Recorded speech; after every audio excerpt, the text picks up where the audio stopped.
Wait, what do you mean? Chloe blinked rapidly, her knuckles whitening as she gripped her iPhone. I'm definitely taking you to that show, just not this weekend. Don't be mad, okay? The man's voice replied on the other end. Why not this weekend? We planned this a month ago, Mark. I already bought the tickets.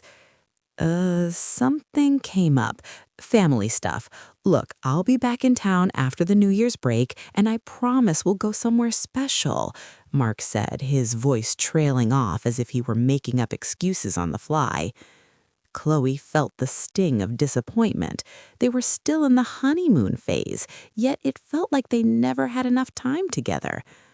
Mark traveled to Seattle for business trips. He'd stay for a week or two in a corporate apartment provided by his firm, then head back to his home in a small town about 3 hours away, an easy drive across the state line with rarely any traffic. He had won Chloe over instantly with his charm. They met on a busy street downtown. Chloe was trying to parallel park her SUV, and it wasn't going well.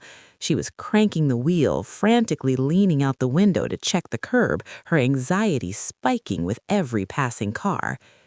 Need a hand? Chloe didn't even see where the smiling man had come from until he was standing right by her door. Oh, yes, please. I've only been driving for a month and I just can't get the angle right.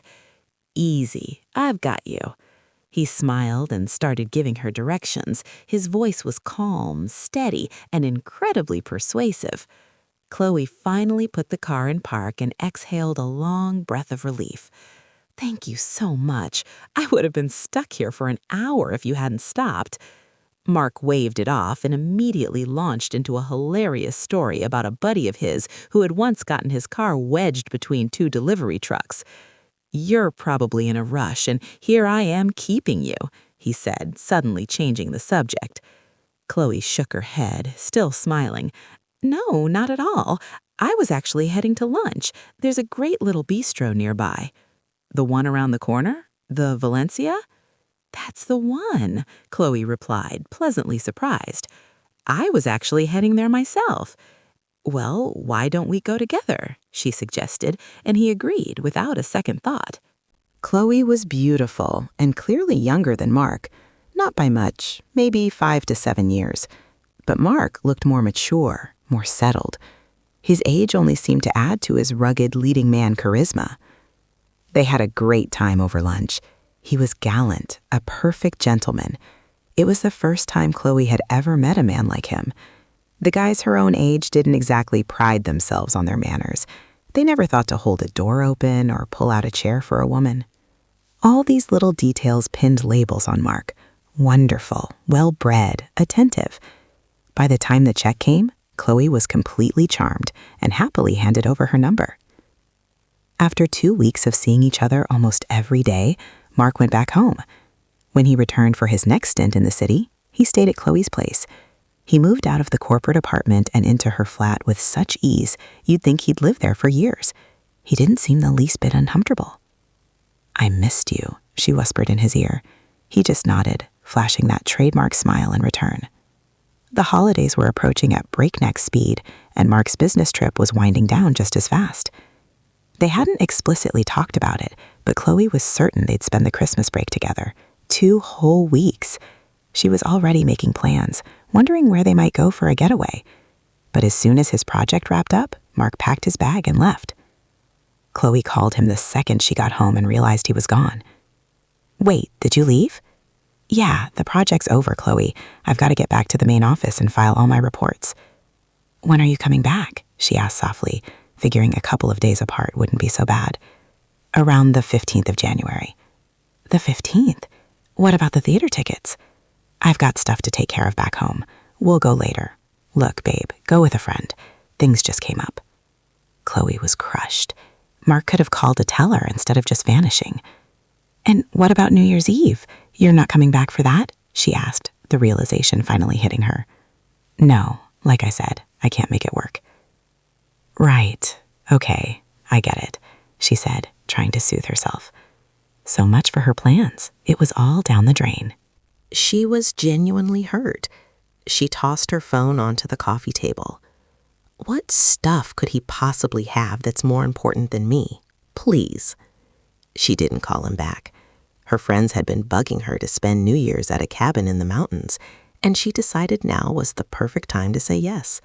Anything was better than moping in front of the TV while everyone else was out having fun. Mark actually called her on New Year's Eve to wish her well. Chloe could barely hear him over the music in the background, but she played along. She asked once more if he was coming. No. It was a total buzzkill, but her friends didn't give her much time to pout. "Hey, Sarah, are you free on the 12th? Chloe asked a few days later. "I am. Why? What's up?" her friend replied. "I've got 2 tickets for that Broadway touring show. I bought them back in December, but Mark can't make it." "Of course I'll go. Why do you even ask? I'm not like your Marky Mark. By the way, why don't you just drive down to see him? Don't you have his address? If he can't come here, you're free to go there. Or did he not invite you?" Sarah asked, a sly smirk playing on her lips. "I'll go to the show with you first," Chloe said. "And then I think I'll pay him a surprise visit." Chloe had been counting down the days until the 13th. After the show on Saturday night with Sarah, she was up at the crack of dawn on Sunday. She'd booked a morning appointment for a blowout and a full makeover. This surprise had to be flawless. Waiting in her closet was a new tailored suit she'd been saving for a special occasion. This was definitely it. She practically floated out of the salon. Once on the road, she had to force herself to set the cruise control to avoid a speeding ticket. She was that desperate to reach his town. She had Mark's address burned into her brain. She'd accidentally seen his driver's license once and studied it like a textbook. She just prayed he'd actually be at that address so she wouldn't have to hunt him down across the county. Google Maps guided her perfectly. Straight down Main Street, a left, then another left after 200 yards. Chloe parked her car in front of a small convenience store and crossed the street to the apartment complex. Just as she reached the main entrance, a group of kids came running out, allowing her to slip inside before the door clicked shut. 3rd floor, apartment 28. Chloe took a deep breath, adjusted her hair, and rang the bell. She heard shuffling inside. The deadbolt clicked 3 times, and the door swung open. Standing there was a girl about 10 years old and a boy who looked about half her age. The girl was wearing a pretty white dress with messy ringlets pinned up on her head. The boy was in cargo shorts and a little blue button-down shirt. "Mom, there's some lady here. It's not Grandma." Chloe looked at the number above the bell, then back at the kids. Does Mark Thompson live here?" she asked, her voice faltering. "Dad! Dad! Someone's here for you. A lady!" A woman appeared from the living room, frantically pulling Velcro rollers out of her hair as she walked. Then Mark stepped into the hallway from the kitchen. Chloe stared at him and almost didn't recognize him. I mean, it was his face, but the rest? He was wearing a dingy, oversized undershirt and a pair of faded, baggy sweatpants with the knees stretched out. "It's my birthday present. They delivered my present. Come on, AJ," the girl said, tugging her brother's sleeve toward the living room, but the boy was curious and stood his ground. "Did you order something?" His voice had a sharp, brittle edge to it. It was clear this wasn't her first time dealing with a surprise at the door. Chloe could see it in the way the woman's shoulders slumped and how her fingers nervously picked at her dress sleeve. "I left the package in the car. It was too heavy to bring up. You'll need to come down with me," Chloe said, gesturing with her car keys toward the parking lot. "And it's COD, cash only if possible." Mark let out a breath he'd been holding, grabbed a jacket from the rack, shoved his feet into a pair of loafers, and scrambled out onto the landing. He hurried down the stairs, almost tripping over his own feet. There was nothing left of the confident, charismatic Mark she knew.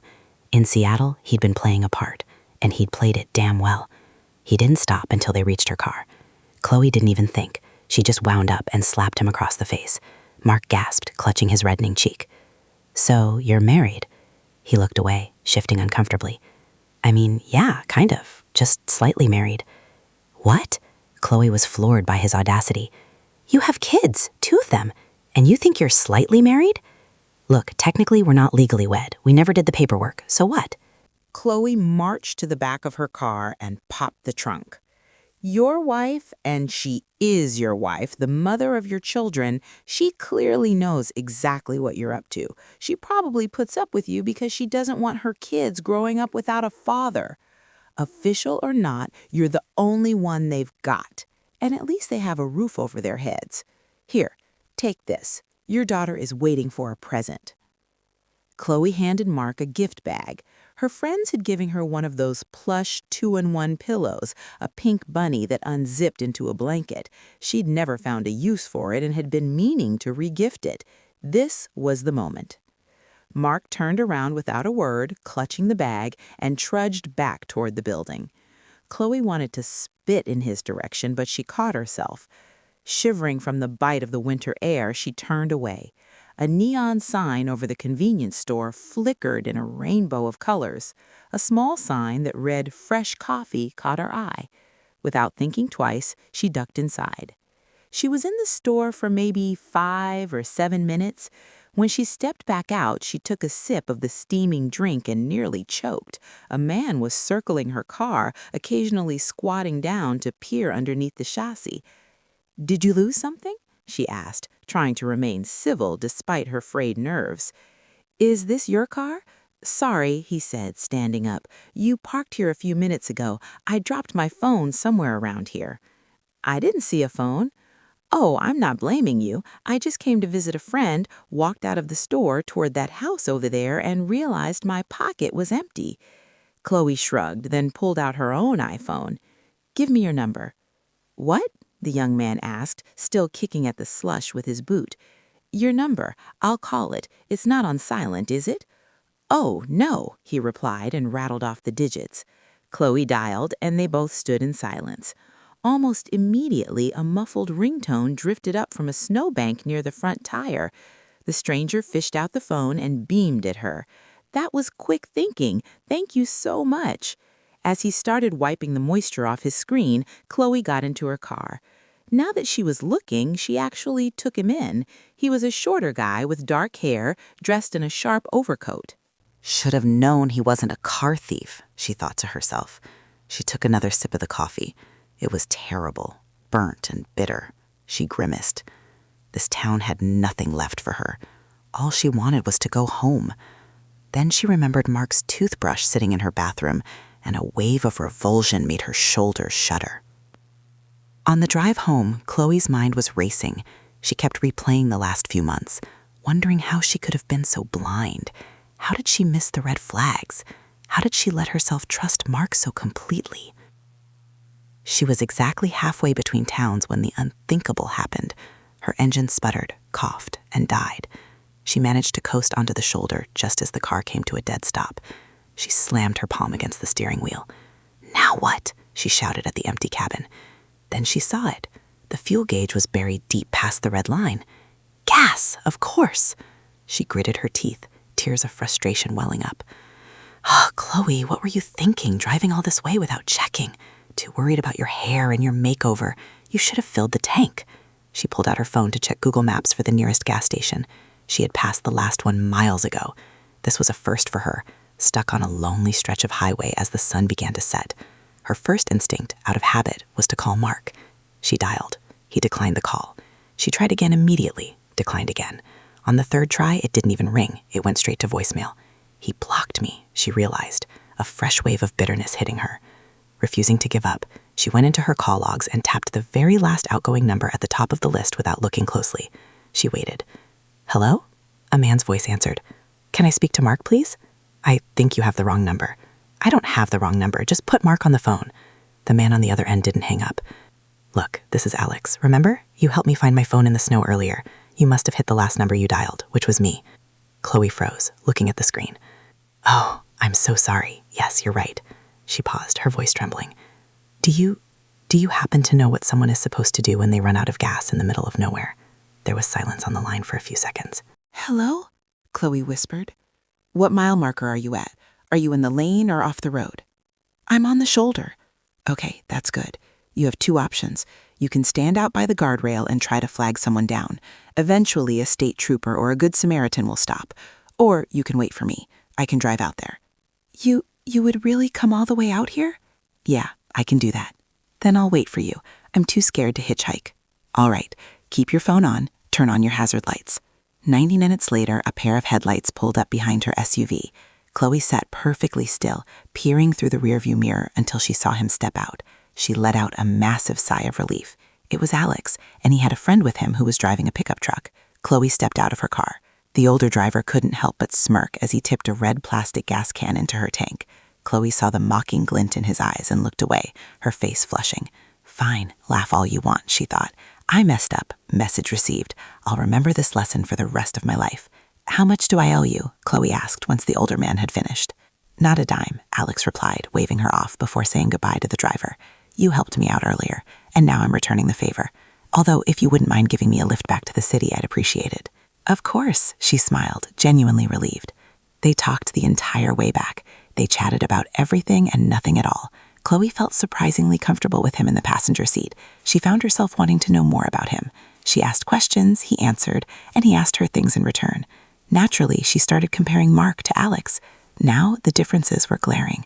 She began to realize how easily she'd been blinded by a smooth act, and exactly what it meant when people say first impressions are deceiving. For the first time, Chloe understood the kind of man she actually wanted by her side, someone she could truly build a life and a family with. As they crossed the city limits into Seattle, Alex turned to her. Any decent hotels around here? Chloe thought for a second. My friend Sarah actually manages some short-term rentals. I can check if she has a place available. It's actually in the building right next to mine. That would be perfect. And honestly, I'm starving. I have a favorite bistro nearby. If we make it before they close, dinner is on me. Fair enough, Chloe. You pick the place that I'm picking up the tab. She laughed.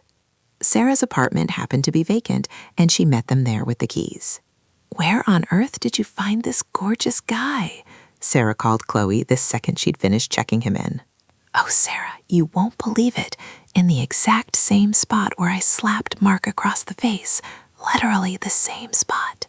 No way, you're kidding. Well, damn, I was already starting to wonder if he was single. Actually, Sarah, he's already slightly married. What? Already? Since when? Since just now, Chloe laughed, hanging up the phone with a smile.